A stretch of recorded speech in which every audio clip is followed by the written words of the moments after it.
kwa ajili ya faida tu, maswali yanayoulizwa na ndani yake kuna faida ya fikhi na kutulia nguvu kaida tunazozifuata sisi hapa.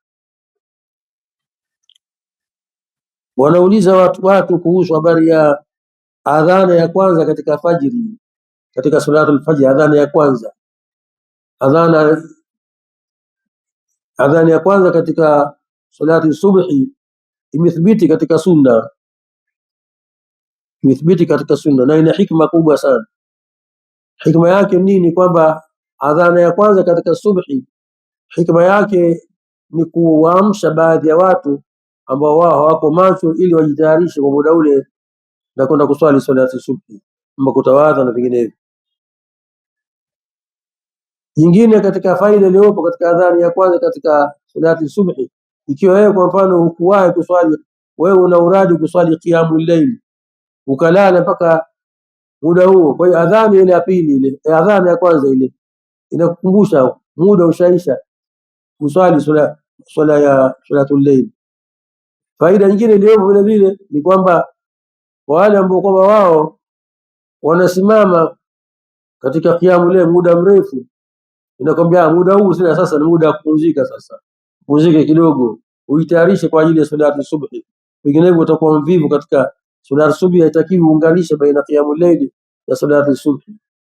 Faida nyingine ni kula daku kwa mtu ambaye kwamba yeye hajala daku, maana daku linatakiwa liliwe katika wakati sahar.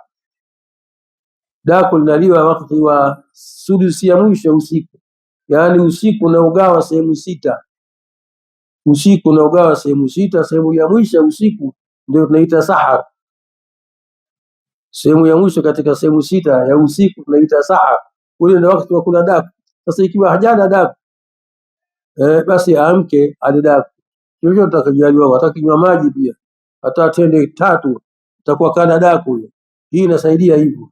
Kwa hiyo ina muhimu adhana ya fajr ya kwanza, ingawa baadhi ya watu naona kwamba haina muhimu, lakini hapana, ina muhimu kubwa sana. Kwa hiyo madhahibu yote yamekubaliana kwamba adhana ya kwanza katika swala subhi ipo, lakini tu watu wachunge muda wa kuadhini adhana ya kwanza. Wamekhtalifiana wanazuoni muda gani utaadhiniwa adhana ya kwanza. Wengine unakuwa kabla ya adhana ya pili kwa dakika 15, nusu saa, lakini wanazuoni wengi hasa wa kisasa wengi wametilia nguvu kwamba nusu saa au hata saa nzima, nusu saa hata saa nzima. Na kweli hii inalingana na hikma iliyowekwa kwamba ikiwa hukuswali witri, hukuswali tahajudi, muda ule wa saa moja utaweza kujitayarisha na kuswali witri na kujitayarisha na kwenda kuswali subhi. Na vile vile kama hujana daku utaweza kula daku, lakini ikiwa kabla ya adhana ya pili kwa dakika 15 huwezi kufanya lolote.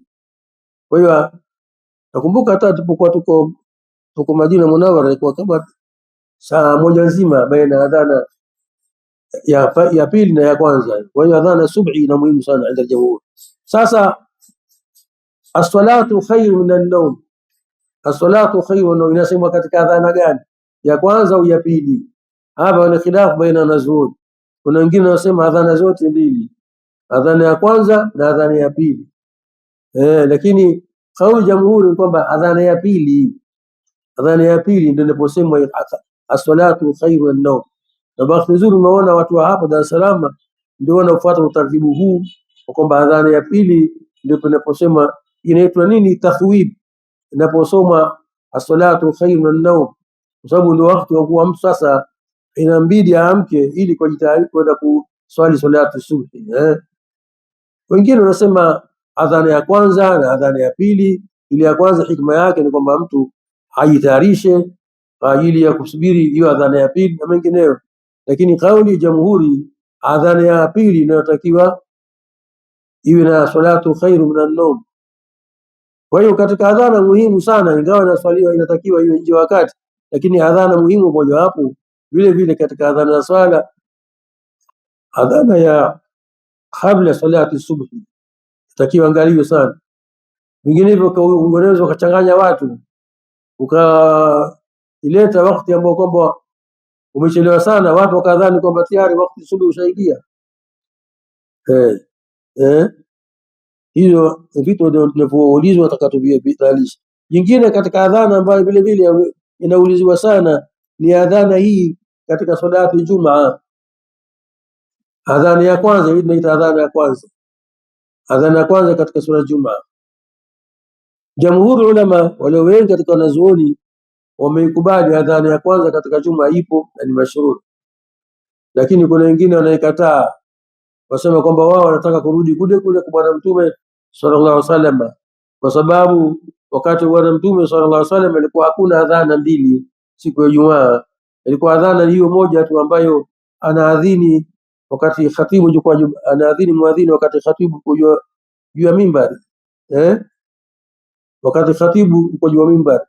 Sasa wao wasema hii adhana kaileta Uthman bin Affan radhiallahu anhu, kwa hiyo wanafuata hizi asli aliyekuwa iliyokuwepo wakati Bwana Mtume sallallahu alaihi wasallam. Na hiyo ni kauli ambayo baadhi ya wanazuoni, lakini jamhuri walio wengi hasa maimamu wanne wote wanasema adhana ya kwanza katika Juma ni adhana ambayo ni mashrua na ni mustahab. Wako wale watu ambao kwamba tunaita mutatarifina kama kina Ibn Hazm na wengineo, hao ndio wataka kuiondoa. Na leo watokea baadhi ya wanazuoni wanajiita salafi. Ni salafi wao, si salafi vipi? Wao ni salafi, lakini salafi wa sasa.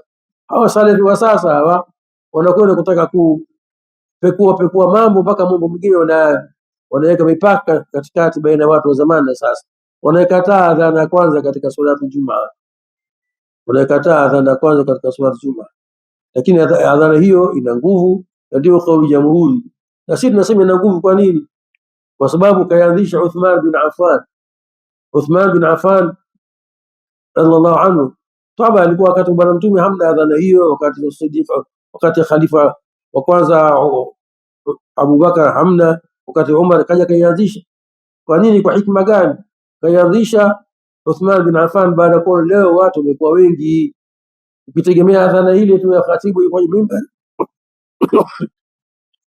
watakosa wengine kuhudhuria, watachelewa watu.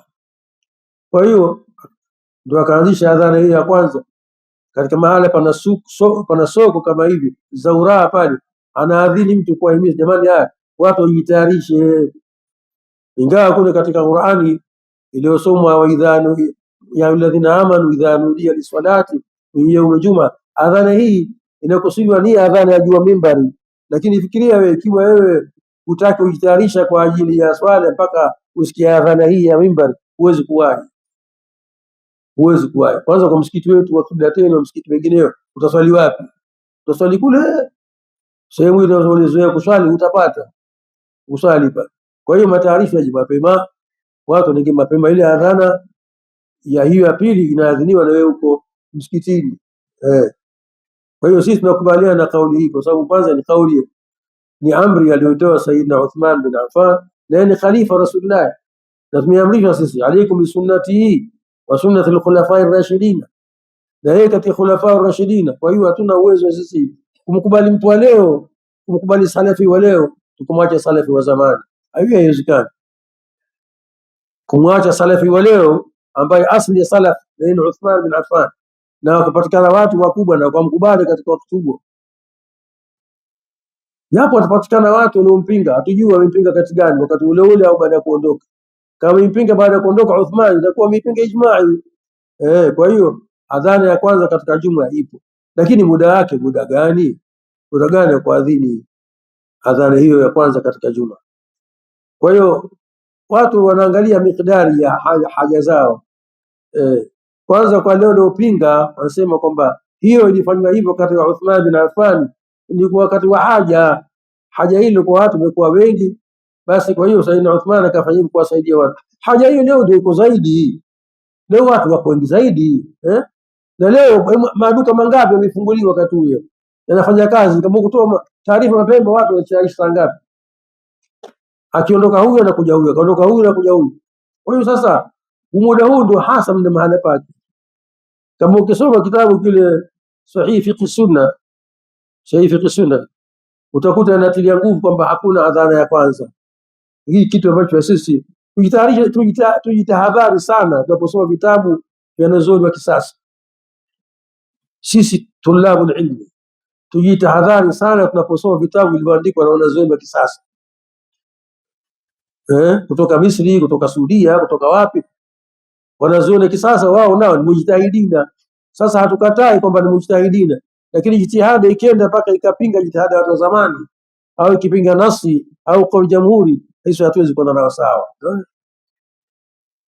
Kwa hiyo hii kauli jamhuri, alafu si jamhuri tu, inatiliwa nguvu na kaida nyingine. Kuna kaida nyingine zinatusaidia hapa, asema talaqatu al-umma bil qabul. Hii kaida talaqatu al-umma bil qabul, yani baada kufanya hivyo Sayyidina Uthman, kundi kubwa la watu, kama sio wote, kundi kubwa la watu katika maswahaba wamekubali kwamba iwepo adhana hii.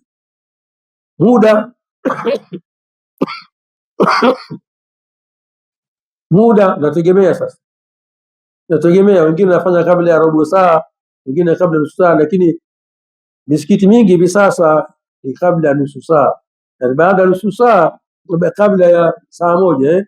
Baada ya saa moja ndio nasikia adhana ya pili. Kule kwetu Tanga zamani sana, nilipokuwa dogo sisi, walikuwa watu utaratibu huu wa kupanga muda hawakubaliana nao. Ikawa baadhi ya misikiti wao siku ya Ijumaa, labda kabla ya adhana ya kwanza ya kabla ya adhana ya pili, anaadhini mtu mwingine robo saa. Nafikiri wengine walikuwa kiadhini ndani ya wakati ushaingia, anaadhini hapo hapo, tena wanaswali watu rakaa mbili, adhana inaingia saa 6:20 kwa mfano, pale pale anaadhini. Ikishaadhini kidogo utakuta wanaswali sunna watu, alafu ndio inaadhiniwa. Hapana, hii bwana faida yake ni kutaka kuwanabiisha watu. Sasa wakati ushaingia, yatakiwa wakati ukiingia, adhana ya pili ndio inaadhiniwa, ndio khutba inaanza katika wakati. Hii ndio ilifanya mashekhe wetu wakafanya khutba upanda ndio maana mashekhe wetu wakawa na khutba ndefu, kwa sababu hata hukip time, wataka ule muda ukiingia tu saa 6:20 mmoja anaingia, anapanda juu mimbar, basi atapiga bana. Halafu wamepanga kaida wao ambao haipo katika fardhi wala katika sunna, kwamba lazima adhuhuri iswaliwe saa 7 kamili. Sasa hapo imam maskini anajikaza, sasa ajikongoja kuta 6:20 mpaka 7 kamili. Nini kwani ukiswali 7 kasorobo swali itaharibika bwana. Hii takaluf katika dini, ndio hii tanattu katika dini. Kwani ukichelewesha kwa muda gani? Kama wewe huwezi unaona hapa watu hawatahudhuria muda huo, kwanza watu wanazoeshwa tu. Ikiwa watu hataweza kuhudhuria muda huo mpaka 7 kamili, basi wewe chelewesha hiyo khutba, lakini angalau iwe khutba ile ya Mtume SAW iwe fupi. Lakini anaanza kwa dakika 20, akitoka hili anatia hili, akatoka hili anatia hili. Huko sasa ni kwenda kuifanya dini kitu holela, kila mtu na nani. Basi zamani hapa, narudia tena, zamani ikawa baadhi ya watu wanaadhini kabla ya adhana ya pili kwa muda mfupi tu. Pakaanzishwa madrasa ya Tamta, watu wa Tamta wakawa msikiti wao, Sheikh Muhammad Ayub rahmatullah alayhi akaona msikiti wao.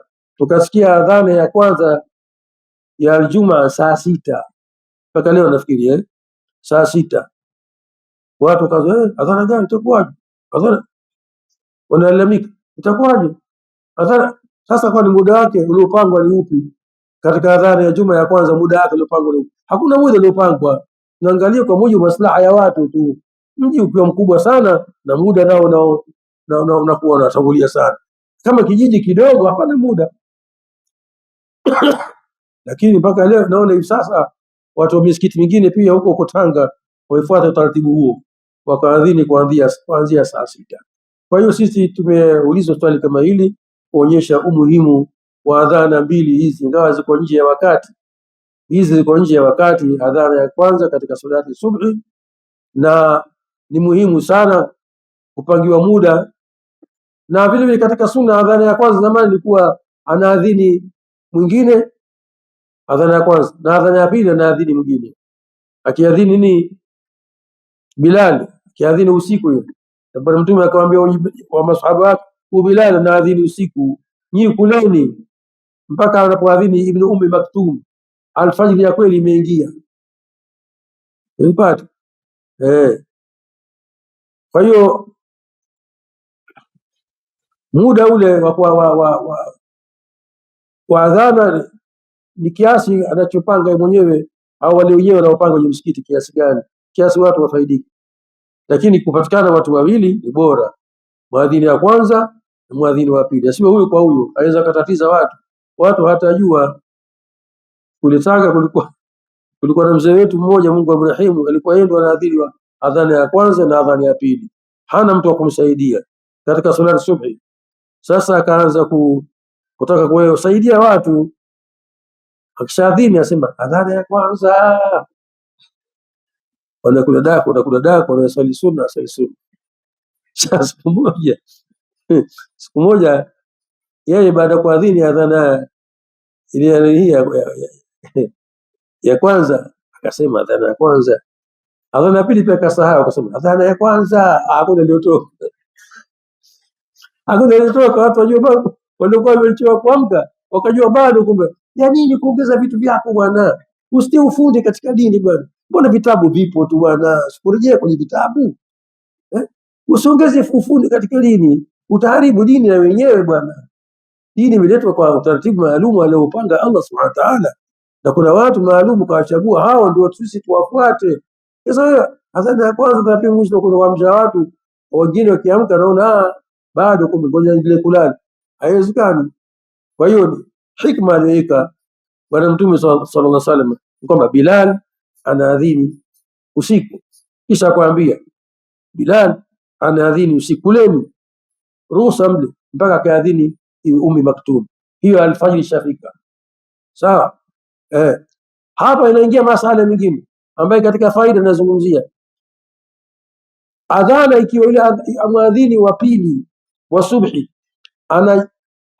anachunga wakati vizuri, akiadhini wewe unakula au unakunywa maji, nini utafanya? Huu ni mzozo uliotokea baina sahibu fiqh sunna Said Sabiq, akasema pale ukifika muda ule, ukishasikia adhana muda ushafika, kama ni maji basi, tena kama ni tunge lako basi. Lakini akatokea Sheikh Al-Albani rahmatullah alayhi jamia akasema, akataja na hadithi. Naona bwana Al-Albani akataja na hadithi hapo, umalize madhali tonge liko mdomoni, usinini hii usiliteme, umalizie paka kama ni maji paka unywe. Mzozo katokea, lakini kwa bahati nzuri washekhe wengine wa Kisuudia wakamuunga mkono Sheikh nani Said Sabiq kwamba sasa hapa angalia hadithi ni Mtume kawaambia maswahaba kwamba mpaka adhini nani Abdullah bin Maktum, akiadhini ndio alfajiri shahidi. Sasa utaendelea kula mpaka saa ngapi? Na hii ndio kauli ina nguvu. Lakini naona ajabu, siku moja mmesikita katika hii mitandao yetu, nikamkuta shekhe mmoja wa Kisuudia anatoa fatwa, akasema tena, aliuliza swali mwanamke, akamwambia sikia mama, wewe madhali unakula ukasikia adhana ya pili, basi wewe ingemaliza. Akatoa na hadithi, anaacha aya Qur'an, wakulu washrabu, anaacha aya ya Qur'an, anaacha hadithi nyingine zinazoeleza kwamba Bwana Mtume kawaambia masahaba akashadhini Ibn Maktum ndio kazi imekwisha. Nasema hata mwisho wake ni hapo.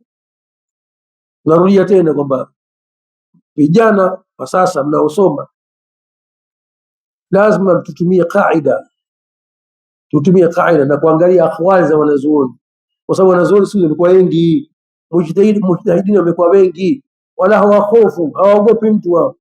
Anasema hii kauli yangu, lakini ukaangalia wengine nakuta wamesema vingine. Kwa hiyo sasa ni hatari kuipeleka fiqh katika maana ambapo sipaki. Aqulu qawli hadha wa astaghfirullah li wa lakum wa sallallahu ala nabiyyina Muhammad wa alihi wa sahbihi wallahu a'lam.